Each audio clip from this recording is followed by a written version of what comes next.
ជំរាបសួរสวัสดีค่ะមកជៀន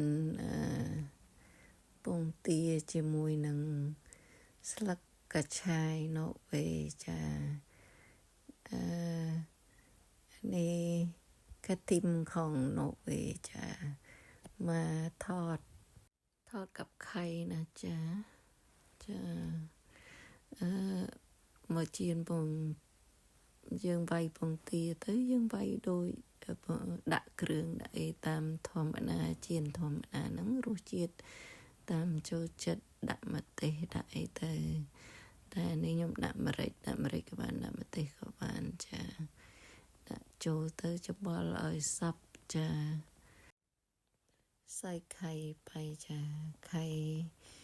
นั่นตามรสชาติชอบค่ะกินเผ็ดก็ใส่เผ็ดค่ะนี่ใส่เผ็ดก็ได้ใส่เผ็ดไทยก็ได้จ้ะอันนี้ใส่เผ็ดไทยจ้ะให้ทำแบบนี้ทำไปทำมาให้นี่ก็เอาไปทำให้อย่างนี้ก็เวลาทอดก็เอาผ้าฟ้ามาปิดด้วยจ้ะให้สุกค่ะនៅពេលដែលយើងដាក់ជៀនវាយ៉ាងហើយយើងត្រូវគ្របឆ្នាំងគ្របខ្ទះចាគ្របខ្ទះដើម្បីឲ្យវាឆ្អិនបន្លែផងចាគឺរសជាតិវាគឺឆ្ងាញ់តែម្ដងកាជៀន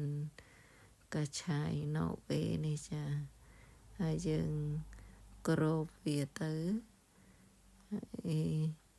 เอาฟ้ามาปิดจ้ะก็เอาข้างในกลับมาข้างนอกค่ะก็ยังตลับវាចាការត្រឡប់យ៉ាងវាធំចាវាអត់អាចមកទាំងអស់បានព្រោះអត់ជំនាញអញ្ចឹងបងប្អូនត្រឡប់បានមកទាំងអស់ល្អចាតែអានេះបើសិនជាអត់បានមកទាំងអស់ទេយើងត្រឡប់វិញអញ្ចឹងទៅគាត់ដាក់គ្របទៀតឲ្យវាឆ្អិនតែម្ដងគឺរួចរាល់ហើយតើវាប៉ុណ្ណឹងហើយគឺរួចយើងដាក់វាឆ្អិនមកតង់ទៀតគឺរួចឥឡូវឆ្អិនហើយចាឆ្អិនដាក់